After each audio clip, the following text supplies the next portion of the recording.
Isaías, capítulo 39.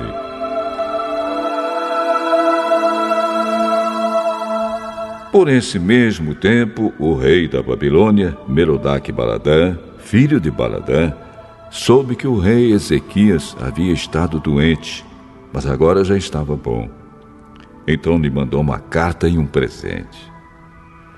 Ezequias recebeu bem os mensageiros e lhes mostrou toda a sua riqueza, isto é, a sua prata e o seu ouro, as suas especiarias, os seus perfumes e todas as suas armas. Não houve nada nos seus depósitos ou em qualquer outro lugar que Ezequias não mostrasse. Então o profeta Isaías foi falar com ele e perguntou: de onde vieram esses homens? E o que foi que lhe disseram? Eles vieram de um país que fica muito longe daqui. Vieram da Babilônia. O que foi que eles viram no palácio? Viram tudo. Não houve nada nos depósitos que eu não lhes mostrasse. Então Isaías disse ao rei: o Senhor Todo-Poderoso diz que vai chegar o tempo em que tudo aquilo que há no seu palácio, isto é, tudo o que os seus antepassados juntaram até hoje, será levado para a Babilônia. Não ficará nada. Alguns dos seus próprios filhos serão levados como prisioneiros e feitos eunucos para trabalhar no palácio do rei da Babilônia.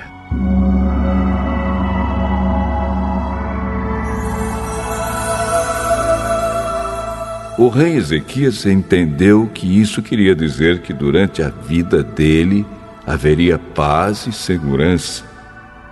Por isso disse: a mensagem do Senhor que você me deu é boa.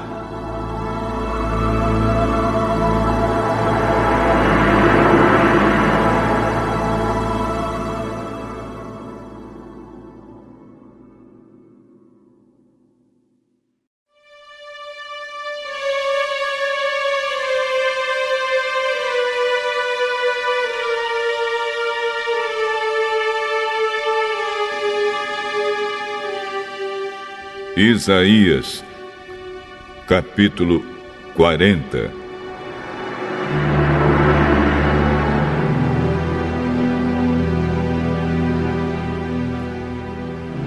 O Senhor, nosso Deus, diz: consolem o meu povo. Falem carinhosamente aos moradores de Jerusalém e digam-lhes que já terminou a sua escravidão e que os seus pecados foram perdoados.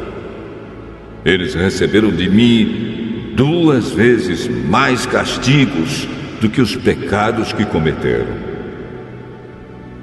Alguém está gritando: preparem no deserto um caminho para o Senhor. Abram ali uma estrada reta para o nosso Deus passar. Todos os vales serão aterrados, e todos os morros e montes serão aplanados. Os terrenos cheios de altos e baixos ficarão planos, e as regiões montanhosas virarão planícies.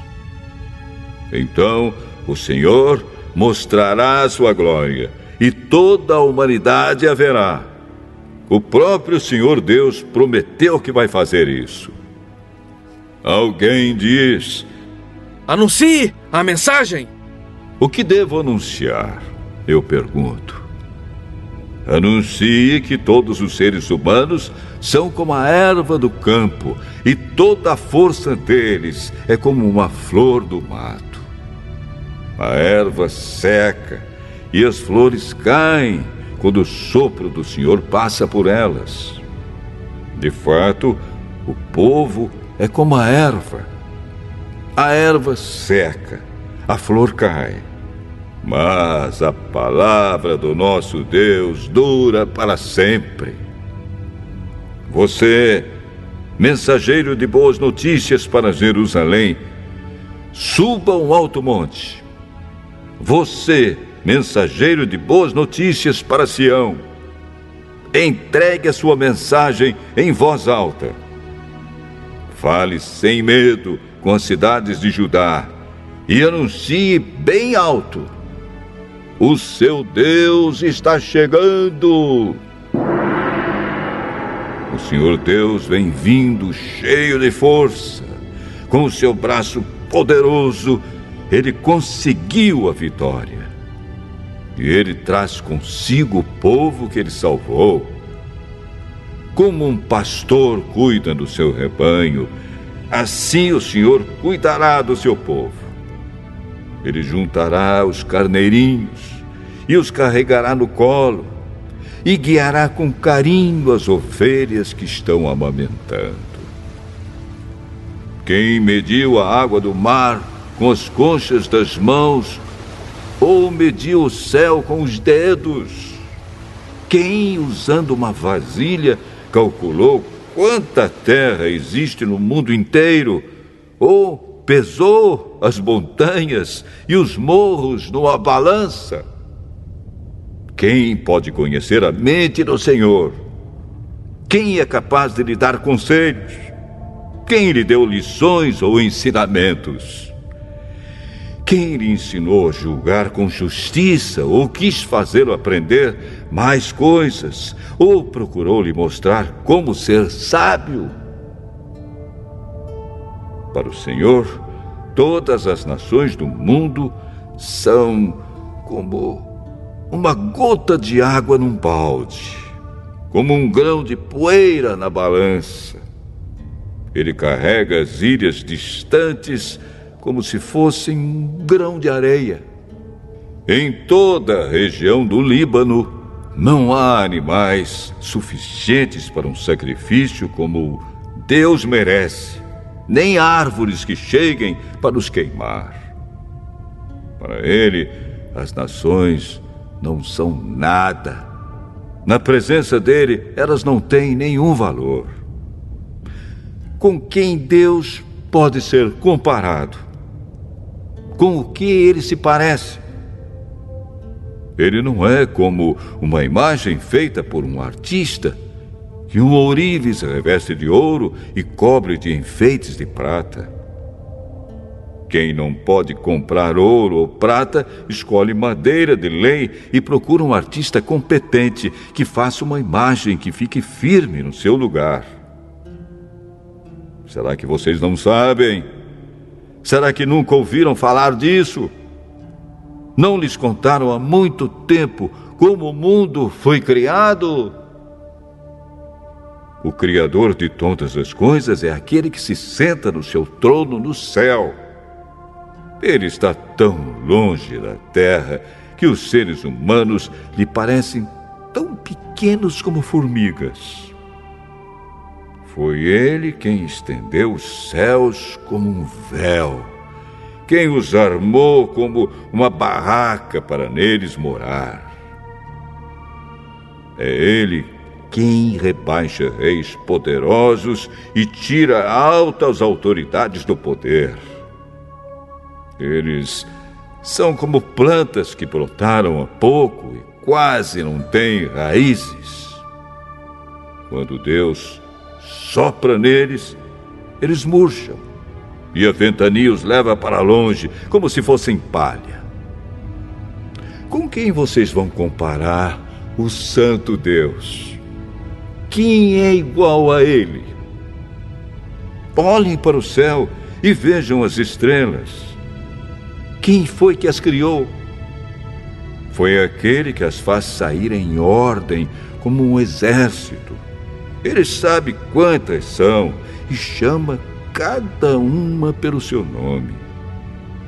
A sua força e o seu poder são tão grandes que nenhuma delas deixa de responder. Povo de Israel, por que você se queixa dizendo: o Senhor não se importa conosco. O nosso Deus não se interessa pela nossa situação? Será que vocês não sabem? Será que nunca ouviram falar disso? O Senhor é o Deus eterno. Ele criou o mundo inteiro. Ele não se cansa, não fica fatigado. Ninguém pode medir a sua sabedoria. Aos cansados, ele dá novas forças e enche de energia os fracos. Até os jovens se cansam e os moços tropeçam e caem. Mas os que confiam no Senhor recebem sempre novas forças. Voam nas alturas como águias, correm e não perdem as forças, andam e não se cansam.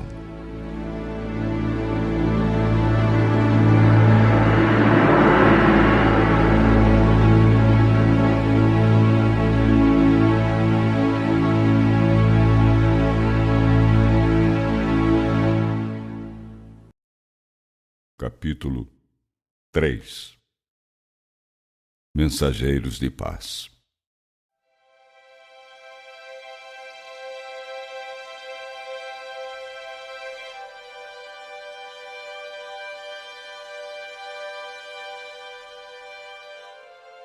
Então, os moradores dessas cidades enviaram mensageiros para fazerem um acordo de paz com Holofernes. Eles enviaram a ele a seguinte mensagem: Nós, que somos governados pelo poderoso rei Nabucodonosor, nos ajoelhamos aos pés dele. Ele faça com a gente o que quiser. As nossas casas, toda a nossa terra, as nossas plantações de trigo, as nossas ovelhas, os nossos bois, os nossos currais e as suas barracas estão à disposição do rei. Que ele faça com tudo isso o que quiser. As nossas cidades são do rei e todos os seus moradores são escravos do rei. Que ele venha e faça com eles o que quiser. Foi essa a mensagem que eles entregaram a Holofernes.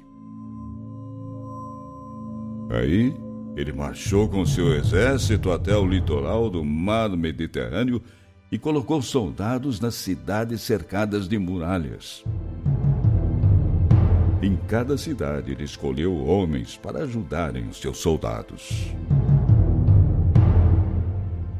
Dançando ao som de tamborins e usando coroas de flores, os moradores das cidades e das regiões vizinhas receberam Holofernes. Mas ele destruiu todos os templos deles e derrubou todas as árvores sagradas, pois ele tinha recebido ordens para destruir todos os deuses do mundo, a fim de que os povos, raças e nações do mundo inteiro adorassem o rei Nabucodonosor e orassem a ele, como se ele fosse um deus. Holofernes chegou até o vale de Jezreel, próximo de Dotã, que fica de frente para a serra principal da região montanhosa da Judéia. Armou seu acampamento entre as cidades de Quepa e de Bet-San e ficou ali 1 mês, a fim de ajuntar mantimentos para suas tropas.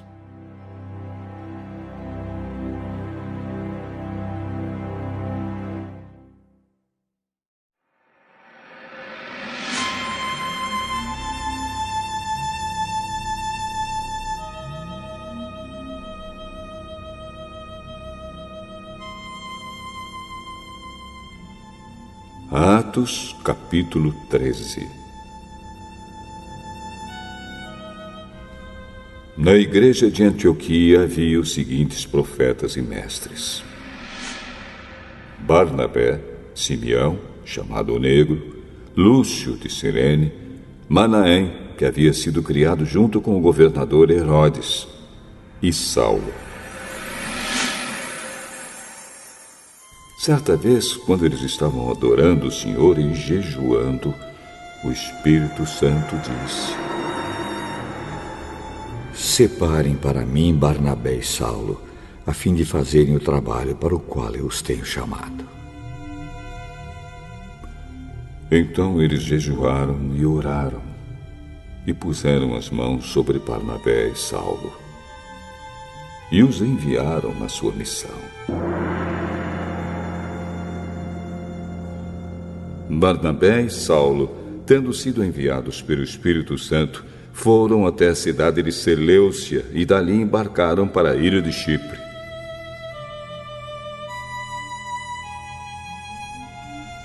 Quando chegaram à cidade de Salamina, começaram a anunciar a palavra de Deus nas sinagogas. E eles tinham João Marcos para ajudá-los no trabalho missionário. Eles atravessaram toda a ilha, chegando até a cidade de Pafos. Ali encontraram um judeu que era mágico e falso profeta, chamado Bar-Jesus. Ele era amigo de Sérgio Paulo, o governador da ilha, que era um homem muito inteligente. O governador mandou chamar Barnabé e Saulo, pois queria ouvir a palavra de Deus. Mas o mágico Elimas, este é o nome dele em grego, era contra os apóstolos. Ele não queria que o governador aceitasse a fé cristã. Então Saulo, também conhecido como Paulo, cheio do Espírito Santo, olhou firmemente para Elimas e disse: Filho do diabo, inimigo de tudo que é bom, homem mau e mentiroso, por que é que você não para de torcer o verdadeiro ensinamento do Senhor? Agora escute, o Senhor vai castigar. Você ficará cego e não verá a luz do sol por algum tempo.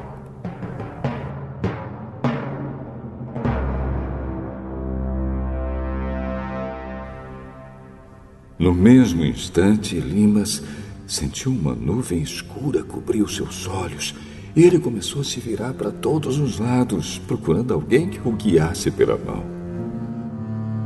Quando o governador viu isso, creu e ficou muito admirado com os ensinamentos a respeito do Senhor Jesus. Paulo e os seus companheiros navegaram da cidade de Pafos até Perge, uma cidade da província da Panfilha. Porém, João Marcos os deixou e voltou para Jerusalém.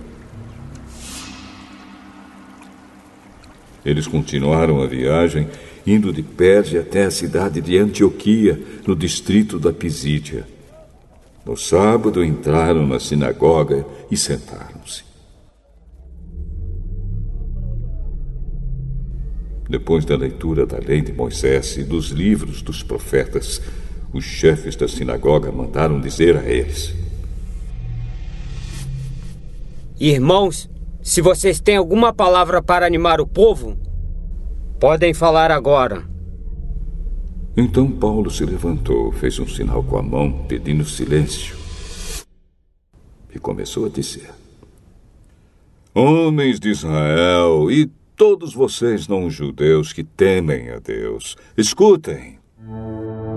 O Deus do povo de Israel escolheu os nossos antepassados quando moravam na terra do Egito e fez deles um grande povo. Ele os tirou de lá com grande poder e no deserto aguentou aquela gente durante 40 anos. Ele destruiu 7 povos na terra de Canaã e o povo de Israel se tornou dono das terras deles. Tudo isso levou uns 450 anos. Depois disso, Deus lhes deu juízes até o tempo de Samuel. Quando o povo pediu um rei, ele lhes deu Saul, filho de Quis, da tribo de Benjamim, para ser rei deles durante 40 anos. Depois que tirou Saul, Deus pôs Davi como rei e disse isto a respeito dele: Encontrei em Davi, filho de Jessé, o tipo de pessoa que eu quero e que vai fazer tudo o que eu desejo. Um dos descendentes de Davi foi Jesus, a quem Deus pôs como Salvador de Israel, como havia prometido. Antes da vinda de Jesus, João Batista anunciou sua mensagem a todo o povo de Israel, dizendo que eles deviam se arrepender e ser batizados. Mas, quando João estava terminando a sua missão, disse ao povo: "Quem é que vocês pensam que eu sou? Eu não sou aquele que vocês estão esperando. Mas escutem, ele vem depois de mim. Porém, eu não mereço a honra de tirar as sandálias dos pés dele."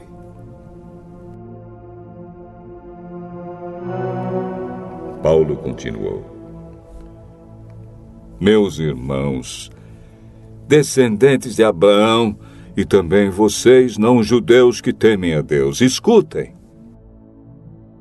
Essa mensagem de salvação foi mandada para todos nós. De fato, os moradores de Jerusalém e os seus líderes não entenderam que Jesus é o Salvador. E também não compreenderam as palavras dos livros dos profetas, que são lidos todos os sábados. Mesmo assim, ao condenarem Jesus, eles estavam cumprindo essas profecias. E embora não encontrassem nenhuma razão para condená-lo à morte, pediram a Pilatos que mandasse matá-lo. Depois de fazerem tudo o que as Escrituras Sagradas falam a respeito dele, eles o tiraram da cruz e o puseram num túmulo. Mas Deus o ressuscitou, e durante muitos dias ele apareceu às pessoas que o tinham acompanhado da Galiléia até Jerusalém. Agora essas pessoas são testemunhas que falam a respeito de Jesus ao povo de Israel. E nós estamos aqui para trazer o Evangelho a vocês. Deus fez agora para nós o que havia prometido aos nossos antepassados.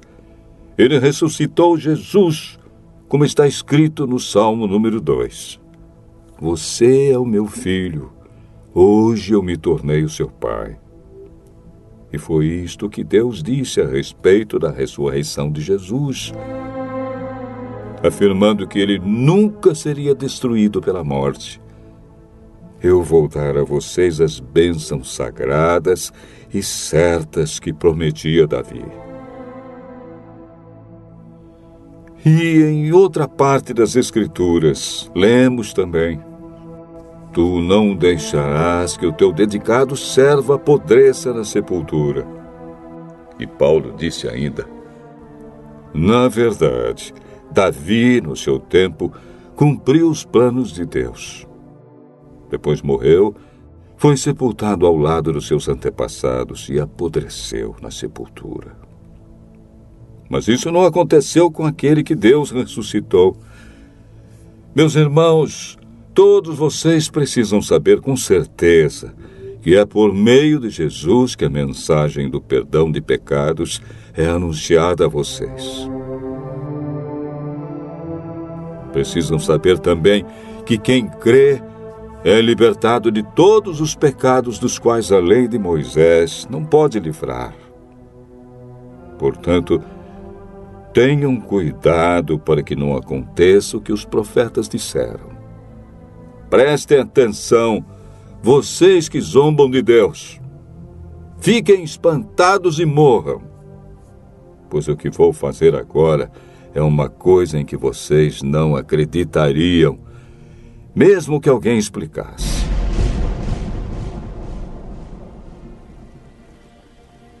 Quando Paulo e Barnabé estavam saindo da reunião, as pessoas pediram com insistência que eles voltassem no sábado seguinte, a fim de falarem sobre o mesmo assunto. Depois da reunião, muitos judeus e outras pessoas convertidas ao judaísmo acompanharam Paulo e Barnabé, que e falavam com eles e animavam todos para que continuassem firmes na graça de Deus. No sábado seguinte, quase todos os moradores da cidade foram ouvir a palavra do Senhor. Quando os judeus viram aquela multidão, ficaram com muita inveja. Então começaram a dizer o contrário do que Paulo dizia e o insultaram. Porém, Paulo e Barnabé falaram com mais coragem ainda. Eles disseram: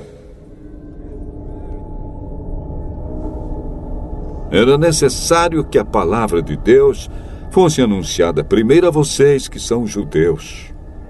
Mas, como vocês não querem aceitá-la e acham que não merecem receber a vida eterna, então agora nós vamos anunciar a palavra aos não-judeus. Pois esta é a ordem que o Senhor Deus deu a nós, o seu povo. Eu coloquei você como luz para os outros povos, a fim de que você leve a salvação ao mundo inteiro. Quando os não-judeus ouviram isso, ficaram muito alegres e começaram a dizer que a palavra do Senhor era boa. E creram todos os que tinham sido escolhidos para ter a vida eterna. A palavra do Senhor se espalhou por toda aquela região. Mas os judeus atiçaram as mulheres não judias da alta sociedade, convertidas ao judaísmo, e também os homens mais importantes da cidade. E começaram a perseguir Paulo e Barnabé e os expulsaram daquela região. Então os apóstolos sacudiram a poeira das suas sandálias em sinal de protesto contra eles. E foram para a cidade de Icônio. E os cristãos de Antioquia continuaram muito alegres e cheios do Espírito Santo.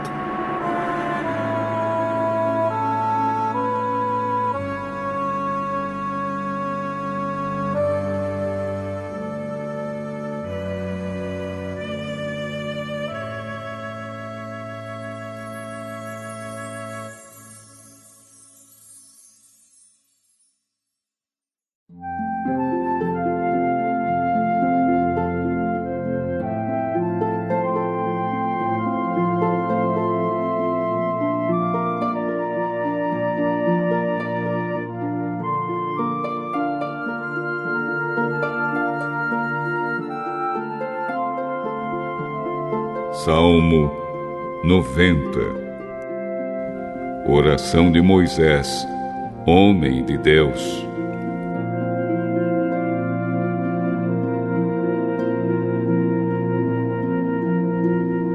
Senhor, Tu tens sido nosso refúgio. Antes de formares os montes e de começares a criar a terra e o universo, Tu és Deus eternamente, no passado, no presente e no futuro. Tu dizes aos seres humanos que voltem a ser o que eram antes. Tu fazes com que novamente virem pó. Diante de Ti, 1000 anos são como um dia, como o dia de ontem, que já passou. São como uma hora noturna que passa depressa. Tu acabas com a vida das pessoas. Elas não duram mais do que um sonho. São como a erva que brota de manhã, que cresce, abre em flor e de tarde seca e morre. Nós somos destruídos pela Tua ira e o Teu furor nos deixa apavorados. Tu pões as nossas maldades diante de Ti e com a Tua luz examinas os nossos pecados secretos. De repente, os nossos dias são cortados pela Tua ira. A nossa vida termina como um sopro. Só vivemos uns 70 anos e os mais fortes chegam aos 80. mas esses anos só trazem canseira e aflições. A vida passa logo e nós desaparecemos. Quem já sentiu o grande poder da tua ira? Quem conhece o medo que o teu furor produz? Faze com que saibamos como são poucos os dias da nossa vida, para que tenhamos um coração sábio. Olha de novo para nós, ó Senhor Deus. Até quando vai durar a tua ira? Tem compaixão dos teus servos. Alimenta-nos de manhã com o teu amor, até ficarmos satisfeitos, para que cantemos e nos alegremos a vida inteira. Dá-nos agora muita felicidade, assim como nos deste muita tristeza no passado, naqueles anos em que tivemos aflições. Que os teus servos vejam as grandes coisas que fazes, e que os nossos descendentes vejam o teu glorioso poder. Derrama sobre nós as tuas bênçãos, ó Senhor, nosso Deus. Dá-nos sucesso em tudo que fizermos. Sim, dá-nos sucesso em tudo.